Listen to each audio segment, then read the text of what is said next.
see it on. Oh, sorry. They've already told you. Deacon, his wife, and Guy Felice, and strangers. Stupid store. Oh no, I have to read at least a page. Oh. And I was right at the top as well. Dean and his wife and Guy Felice and the strange girl named Tama and her brother Joe, who came last fall for Mercury, are still in seclusion. We have as yet been able to unable. Sorry? Read faster. To locate us, Guy said with a grin. This fellow has a lordly manner, hasn't he? I am the Jack Dean, whom the newscaster mentioned. This was in March. In August of the previous year, the world was startled by an attack of Mercurian invaders upon a girls' summer camp in Maine.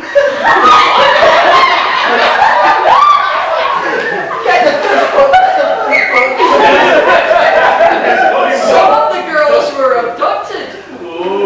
Vanished in the night. Vanished. Oh, So they did go underage girl.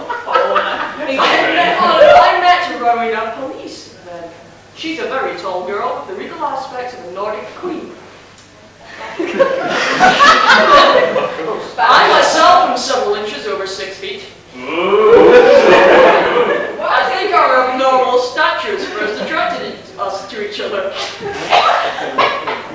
That's what I'm Rowena's brother Guy had tried to get to the moon 10 years ago, an abortive attempt in a moon rocket. Well, what else would he really want? He left the Earth and was not heard from again. Yay! It was to Mercury that the rocket carried him. Oh! I told you to turn left, not right when you get around the house. He lived there all those 10 years, and last August he came back. 20 He meters got off the start. N25. 25! With the Mercurian invaders. Do you not listen? So you need to stop. Anyone? Do you 50 want to to hear carry any more? on. No! Mentions of Tama. Pound 20 to the stop bit. This is the Knight of the Crabs. Oh, wow! Guy N. Smith, and the crabs being the large crustaceans. In case you thought I was referring to crab. And I don't know if I'm allowed to do this one. I'm starting on page 42. Oh, yeah, sure. I'll start anyway. Because the first 41 pages were brilliant. This is brilliant. And this guy called Cliff is wandering around a beach with a girl called Pat, who he's just met. And they're looking for something strange has been going on the beach, okay? So this... I just wanted to set the scene so you can understand what the hell this bloke's talking about. I'm sure. And somebody's wandering on the beach, okay? These people are looking. As he came closer, they could see his features plainly. His eyes were large and staring. His nose little more than 2 nostrils, situated above thin lips, which were unable to hide the battered stumps of decayed and broken teeth. Ray Polly! Every so often he paused and picked up a piece of driftwood. A beach comber. What a strange fellow. The man was wheezing and grunting as he kept on a fast pace. Yeah, that's right. Glancing in their direction with glassy, staring eyes, but not acknowledging their presence. He passed them, striding through the maze of crab traps, seemingly totally unaware of the fact. They stood and watched it until about a quarter of a mile further on he turned shores. We'd better be getting back, Pat observed. She shivered in spite of her heat on return. Yes, there's not much to be gained by staying here. Her companion slipped an arm around her slim waist. Together they walked slowly back to the sand dunes.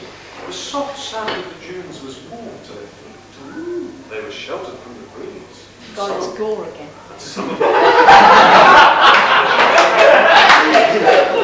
grass doesn't grow in sand dunes. Except when you start. Neighbouring grass. Some of the hollows offered a shade. In fact, it was an ideal place to sit down and rest. Any under 18s leave now? Alright then. Their original plan had been to return straight away to Mrs. Jones's Yet somehow there was a temptation to remain in the solitude of the dunes. Probably playing chips. They sat down. For a time they said nothing, each busy with their own thoughts. Cliff's arm remained about her, and his senses responded to her presence. It was a long time since a woman had excited him. There was a... Do you speak from experience? Yes. You are God!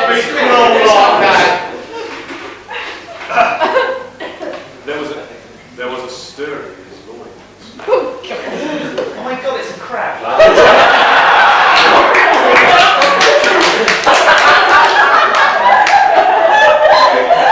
All those poor fools out there are missing. Oh God, he said, it's a crap. Oh, no, sorry.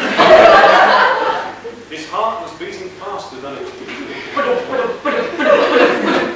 Suddenly he wanted to kiss her. To How crush to her. stop?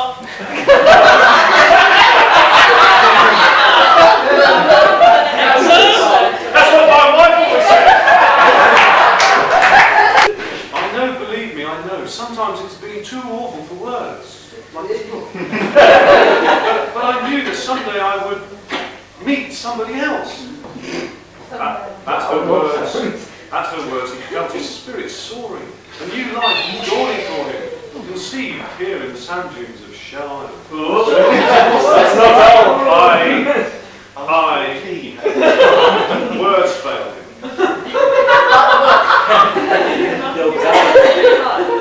She kissed him again. This time his long, slim fingers stroked her body through her clothing. Lingering on those delightful breasts, yet peering to the breast. Presumably to a delightful belly. His loins were fully charmed. With emotion. And he would dearly have loved to have taken her. But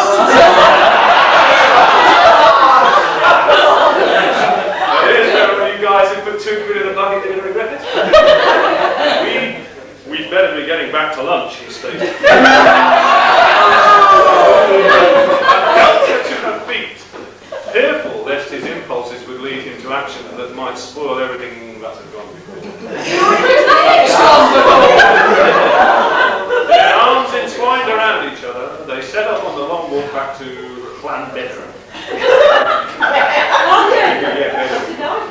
Yet their minds were not easy. Both of them remembered those tracks in the sand. They could not help wondering what horrors lay beneath the surface of that stretch of scintillating blue sea. The rest of the book.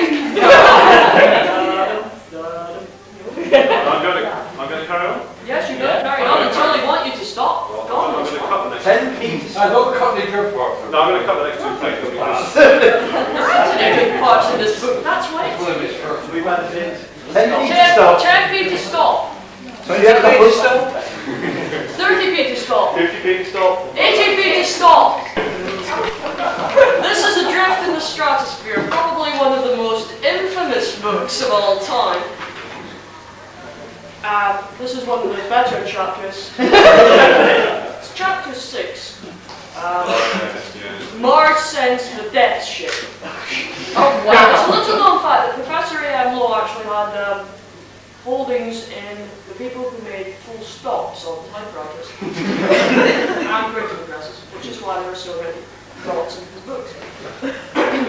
At the moment, our 3 young heroes are in the Aeronauticus, and they are being menaced by death rays from the planet Mars. Where else? They are highly trained and experienced astronauts, as the following paragraph from the mystery. I wish, said Peter, after a pause, that we knew how to steer this cursed ship.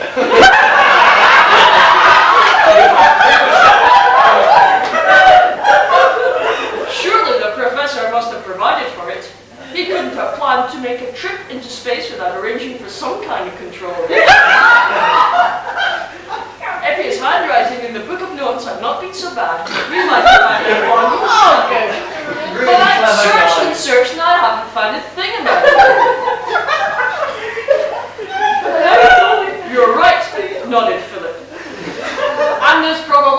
simple secret of control. If only we knew it. You mean like the steering wheel? Can't stop. You haven't got to the dash yet. There's a whole page of dots. No, we don't have to dash. Yeah, but what is a pound? £1.50 to continue. £1.50 to continue. Yeah. £1.60 to continue. £1.60 to continue. Okay, you've got to get at least a page of this. I shall Dots in here. And that there came an interruption. The radio was roaring forth again. Reception drops! Reception drops! All three were silent as the Martian voice spoke. People of Earth, hearken to me. I am the King and Lord of Mars. To me is entrusted the defense of our great planet, the greatest in all the heavens. For millions of years, we Martians have grown and developed, while you Earthlings were just a spawn or crawling jellyfish in the scheme of things. Dot, dot, dot.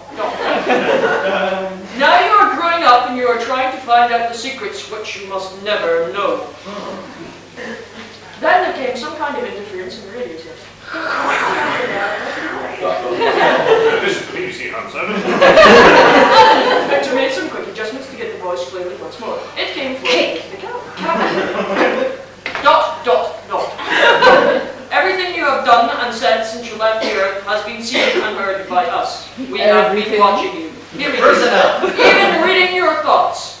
And there are many thoughts. Already you have found some of our secrets and you are to be destroyed. Dot, dot, dot, dot. Do you hear? An extra dot. Dot, dot, dot. No. Destroy. Exterminated. Nice sort of chap, ejaculated Victor. It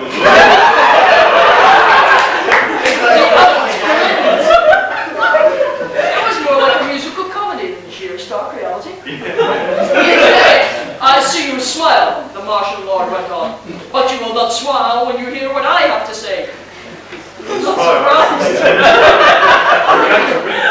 We have heard you talking amongst yourselves. Because you have seen so much, you are wondering at the things you have seen. Dot, dot, dot. Wondering what they all mean. No, there are no dots. You shall know, comma. For you will never return to the planet Earth, the Earth planet alive to tell what you have found out. Dot, dot, dot, dot. You have been wondering, comma, for example, comma, what is the meaning of the mighty chasms which you have seen through your screen? Dash. And we Martians are not a little alarmed to find that some Earth brain is so mighty as to devise an apparatus like this, comma, and to invent an instrument that can enable you to see and hear us. Dot, dot, dot, dot.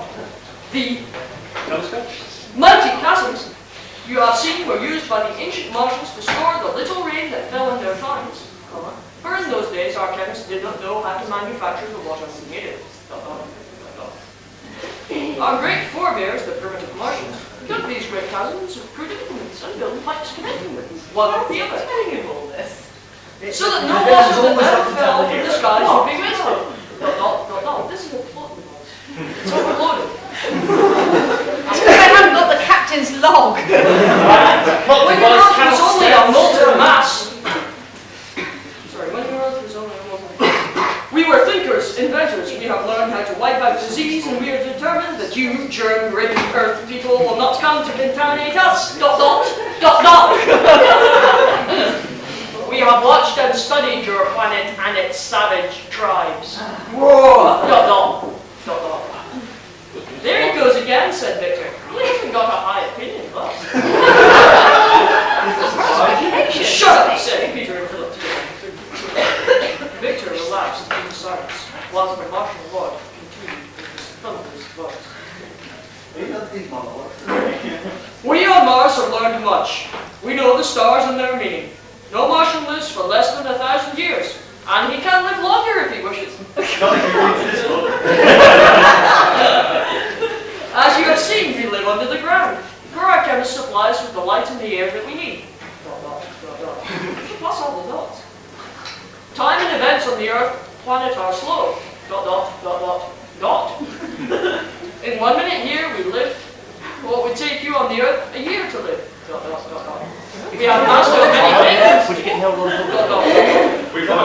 reading novels. No Martian need ever speak with his lips if he does not so wish. So where is he talking out of?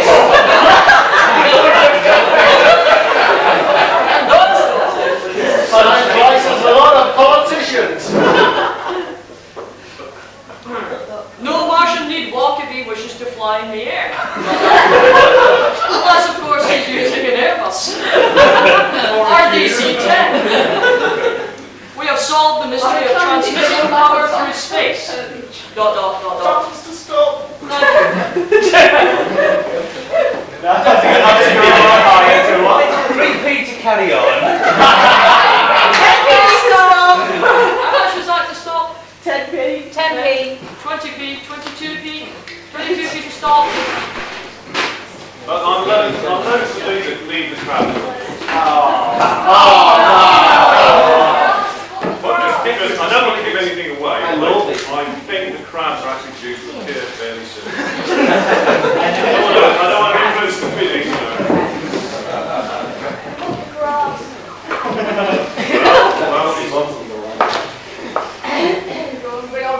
Something like grass comes into this. They settled down in a hollow similar to that in which they had made known their feelings towards each other that morning. See, moved on. Time has passed. Indeed. It might even have been the same hollow. Grass was evidently partially crushed. Cliff glanced at his watch. He could see the dial plainly in the bright moonlight. It was just 12:30. He turned to pass. "We'll be all right here," he said. "It's nice and sheltered and we've a good view of the whole beach. If anything moves, we can't fail to spot it." In a hole. Like that. Her reply was two warm lips seeking his. I couldn't say anything. And groping hands. Clean, come on. Squeaky. That was far more daring than it had been earlier on that day. He felt his... Do tell. He felt his coat, no, his manhood, stiffening under her touch. God, he hadn't come all this way just to do that.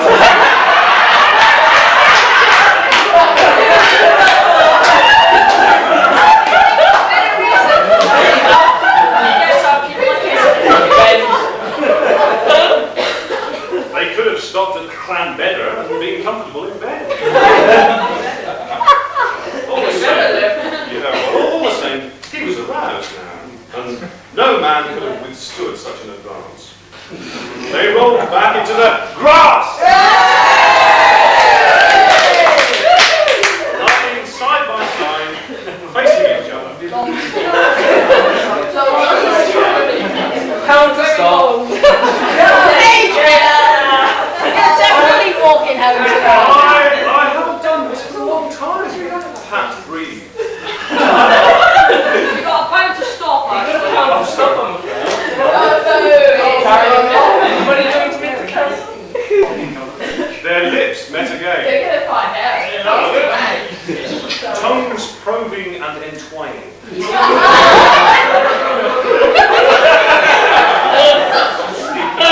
Both of them were experiencing the awakening of something which had lain dormant in them for so long. Apparently they were getting out of control. Nothing else mattered. ... Not even the giant crabs. Don't worry about them. God knows what the giant crabs were doing. How can you make threes with a giant crab? Oh, sorry about that. That's in private room. Cliff withdrew his left hand from the warmth of Pat's sweater and felt for the fastener on her jeans. Then he pulled her zip down and she lifted herself up slightly off the ground so that he could unclothe her. The whiteness of her thighs was in itself seductive in the soft moonlight. A darker triangle of soft, fluffy hair between them, seeming to withhold secrets from him.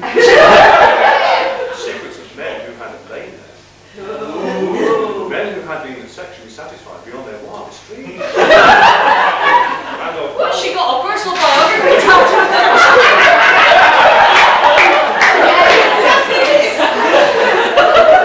This is really great, Joe.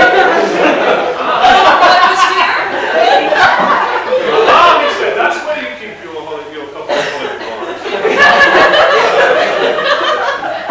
And of one man who had walked away in preference for another woman. What did he write? So long and thanks for all the fish.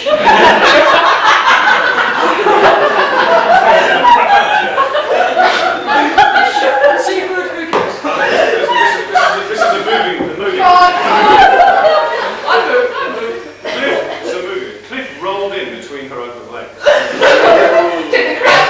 She still had a grip on his harness. Hey? Oh!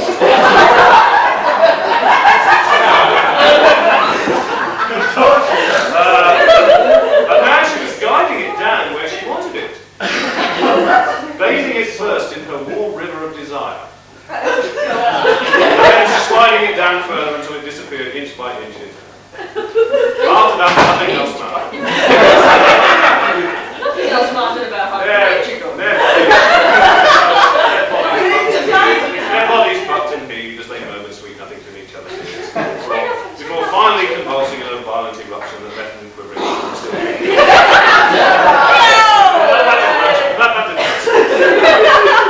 Reluctantly, they departed and adjusted their clothing.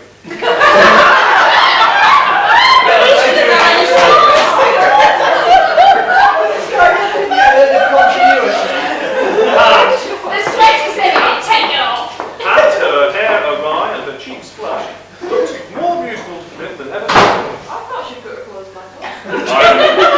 I'm more than glad that I let you come with me tonight.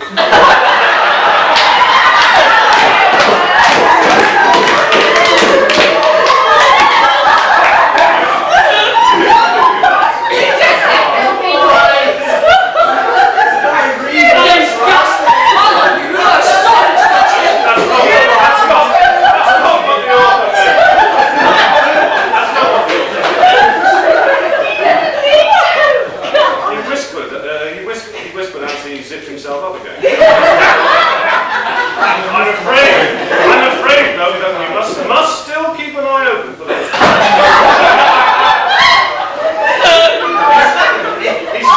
He scrambled to the top of the hollow and gazed down along the shore. The sea was much nearer now. 100 yards, maybe less. The soft swish of the incoming tide was sweet music in his ears. Somewhere a curlew uttered its solitary, unmistakable call. So fitting to the loneliness of the vast expanse of open sea which lay. Then he saw a movement. Going to the cylinder. It was a long way off. Time to stop!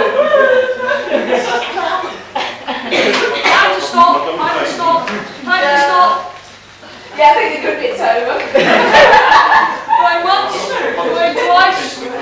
Alright. Marion? Yeah. Bob Bucket. Now wasn't that worth our money, guys? Raising her head, Alma gazed into those grey, appealing eyes. Darling, she whispered, hands never ceasing to fondle or caress. Is this one of the spies? That's the lesbian what name thingy. This is Magnus, Gerda Hust. Sweet, wonderful Magnus. Yes!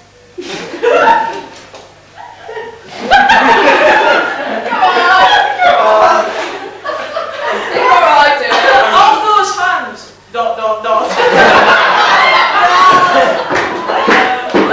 ones with the dots? They're turning me upside down.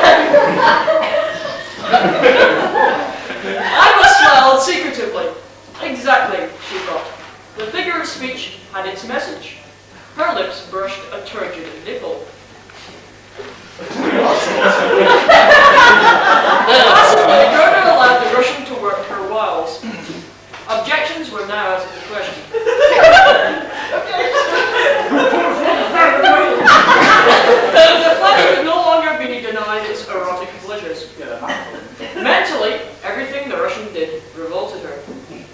Especially the skilled manner by which the other artfully undressed whilst keeping the kettle of her ecstasy boiling. No doubt for Suddenly, as Ima lay naked beside her and brought advanced techniques into play, Gerda mentioned something Willie had mentioned.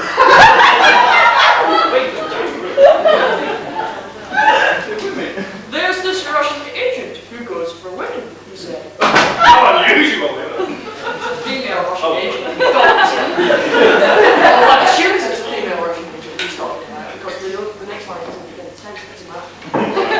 Can't wait. She's so bent that she makes a pretzel appear straight. Oh, wow. And she recalled the Russian's name. You're Ima ... She tried to say, only to have her mouth filled by a probing darting tongue, only to find every portion of her anatomy reacting feverishly to additional stimulation. Kiss off. What?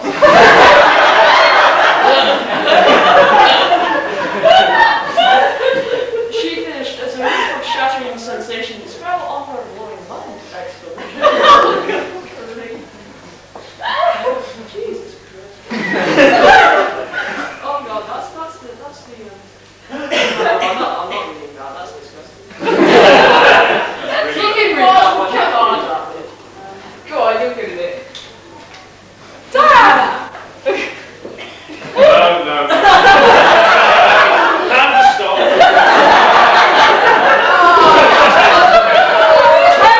Carry on. Yeah. How much? Well, you put a pound in. Yeah. 10p. That's only level, come on, who wants to make him 50 carry on? to carry on. 115 to carry on, 50 to carry on. 215 to carry on, 50p to carry on. 265 to carry on, 50p to carry on. bunch of perverts. You started it. You bought it! Oh, he bought it. Your reputation. She chuckled. That's it, it's stupid.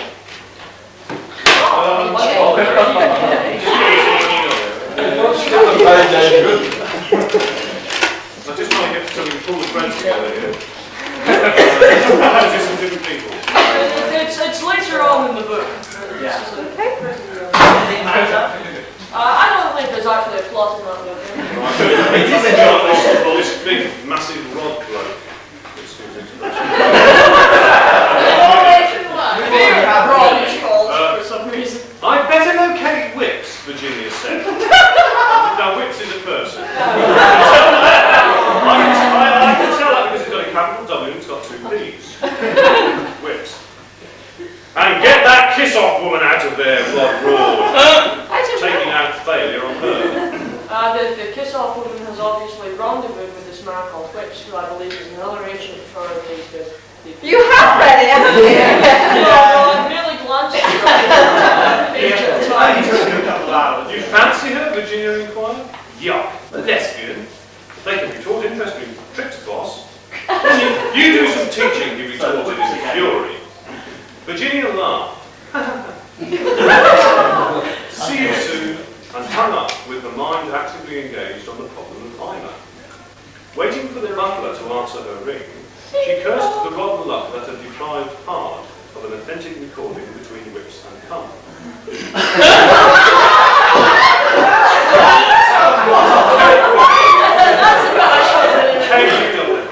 She chuckled.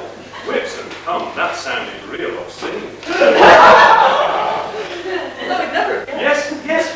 Yes, miss. The butler stood framed in the doorway, face frozen into expectant civility, eyes dispassionately surveying her figure. Where is Sir Ian and Miss Kissoff? She wondered if the servant ever made it with one of the maids. What's in your mind every day? In the study, miss. Virginia laughed. Tut, tut, you don't prove.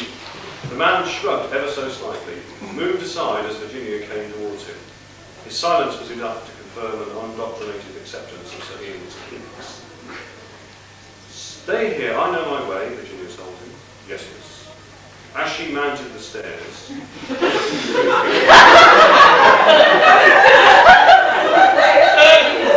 That's terrible. Virginia had, that's what she said. Virginia had the distinct impression that Butler saw more, or knew more, than he would ever admit. His tone in that yes, miss, was definitely associated with her previous visit, as if to convey disapproval for it, and this second trip down Whip's Lane. The study door was locked. She knocked. No reply. Taking her gun from its thigh holster, she calmly shot the lock to pieces and Of course. Welcome to Hades, Armadacon. Oh God! Virginia slowly crossed the study. Sir Ian was lacerated back in front of her. She felt ill. It was the whips. Yeah. Irrespective of what she had done to the man, this was a diabolical liberty. An inhuman venting of ancient hatreds. The bastard didn't want me to whip him, Ima explained. I don't bloody wonder. Virginia touched the man's neck and felt for a pulse. Button. It beat weakly. Could have been worse, could have been monthly. I just threw that in. That's a 10p. Put a 10p in the pocket. Yeah, You've almost killed the poor. You've almost killed the poor slot, she told me. £1.50 to stop. £1.50 to stop. Anyone want to hear more of this diabolically bad book? Does anyone want to wait for us to actually physically destroy it now? Yeah. How much to total the book? £50. Come on. £5.50. How much more? Come on, that's always £3. Pounds preserve the sacredness of the printed word. No, don't put the money. £1.50. What are you on? Pound to destroy. That's £2.50 to destroy. Yeah. It's going to get burnt. They're collecting the money. There's Oh, another 15 to £3. Any more? Yeah!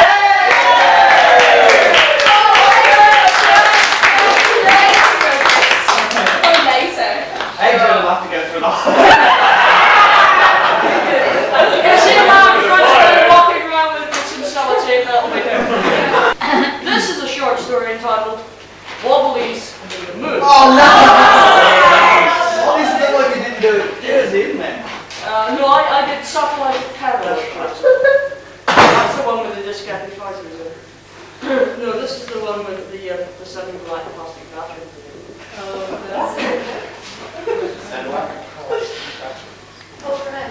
John, wake up! Vera Dorn screamed, pounding on the door of Carstairs' sleeping turret. The Wobblies are broken loose!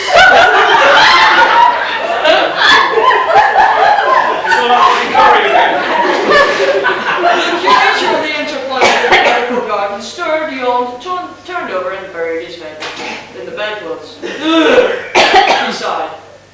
John, let me in! Open the door! Wobblies! Carstairs leapt up in consternation, throwing back the bedclothes so violently that they wrapped themselves around his long legs and sent him sprawling. Shivering, he groaned, rolled over, and struggled into his sitting position. Take it easy, Vera, he muttered, knuckling sleep from his eyelids. The blasted things aren't flesh-eaters. Oh, but darling, if we should lose them, our rare specimens, walking around loose. These, by the way, are plants. Are you getting excited? No, I suppose not, Carstairs grunted. Open the door yourself. It isn't locked. The door opened a crack and the pale face of John Carstairs' attractive coppery-haired secretary came into view. Wrapping the bedclothes tightly around his ringy belt, Carstairs arose and crossed to the window. When he pulled up the shade, the glint of the earthlight from the lunar apennines grazed his pupils, dazzling him. He blinked and stared out at the towering peaks which he had been contemplating with awe for several days now. Vera was sitting on the edge of the bed when he turned, her hands clasped around her knees. It'll be a shock to Gleason, she said. One of them came into my room and climbed out the window. I encountered another in the corridor, and I tried to catch him, but the net's on it. It's still here, in She turned and bared a portion of her right shoulder. Half buried in her flesh was a huge, deadly nipple. It was strawberry coloured and 5 or 6 inches in diameter. It brought a shiver to Carstairs' spine. I'm not surprised. We'll get it out, he said. They are loathsome creatures, but worth their weight in platinum. You don't seem very upset about losing them, Vera retorted. They're probably streaking back to the mountains by now. Oh, 50 meters, stop reading. Oh, the plastic batteries, yeah. Plans carry on. Plans carry on. The man was capable of jocularity. And Carstairs' expression was grim as death. He was sniffing at the air and extending and staring at his hands, as though bewildered by his ability to flex his fingers when his spine was a column of ice, his tongue was swollen mass of jelly. It's wobbly. What is it? Vera whispered hoarsely. I don't smell anything. It would be better if you did, Carstairs hung. Vera, this is devilish. Something utterly diabolic has occurred here. Yes. Yet there isn't a mark on him. What, John? What is it? It defies reason. There are unmistakable evidences of foul play.